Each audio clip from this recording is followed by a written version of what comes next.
The Second Book of Kings. Chapter 13.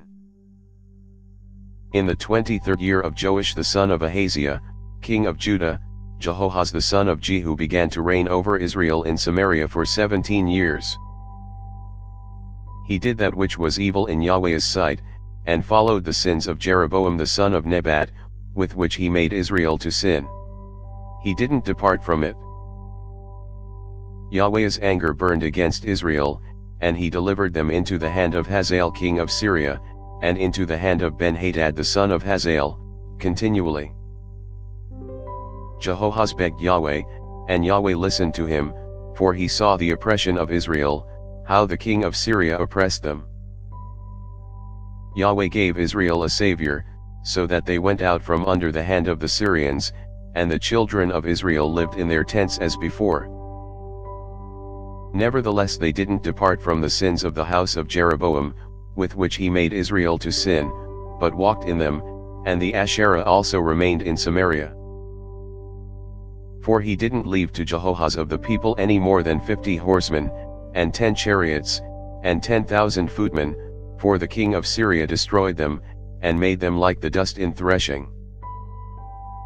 Now the rest of the acts of Jehoahaz, and all that he did, and his might, aren't they written in the book of the Chronicles of the Kings of Israel? Jehoahaz slept with his fathers, and they buried him in Samaria, and Joash his son reigned in his place. In the 37th year of Joash king of Judah, Jehoash the son of Jehoahaz began to reign over Israel in Samaria for 16 years. He did that which was evil in Yahweh's sight. He didn't depart from all the sins of Jeroboam the son of Nebat, with which he made Israel to sin, but he walked in them. Now the rest of the acts of Joash, and all that he did, and his might with which he fought against Amaziah king of Judah, aren't they written in the book of the Chronicles of the Kings of Israel? Joash slept with his fathers, and Jeroboam sat on his throne. Joash was buried in Samaria with the kings of Israel. Now Elisha became sick with the illness of which he died, and Joash the king of Israel came down to him, and wept over him, and said, my father, the chariots of Israel and its horsemen. Elisha said to him, take bow and arrows, and he took bow and arrows for himself. He said to the king of Israel, put your hand on the bow, and he put his hand on it. Elisha laid his hands on the king's hands. He said, open the window eastward, and he opened it. Then Elisha said, shoot, and he shot. He said, Yahweh's arrow of victory, even the arrow of victory over Syria, for you will strike the Syrians in Aphek, until you have consumed them. He said, take the arrows, and he took them. He said to the king of Israel, strike the ground, and he struck 3 times, and stopped. The man of God was angry with him, and said, you should have struck 5 or 6 times. Then you would have struck Syria until you had consumed it, whereas now you will strike Syria just 3 times. Elisha died, and they buried him.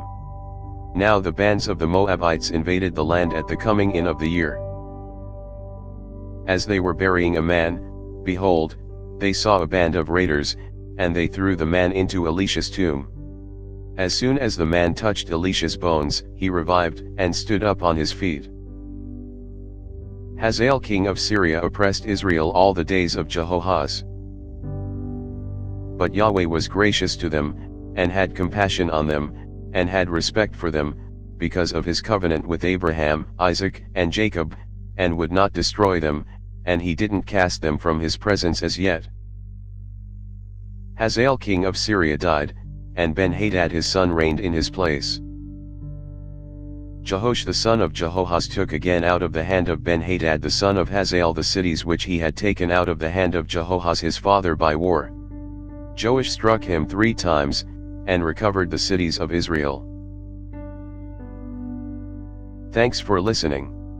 If you liked our video, give us a thumbs up and subscribe, it really helps.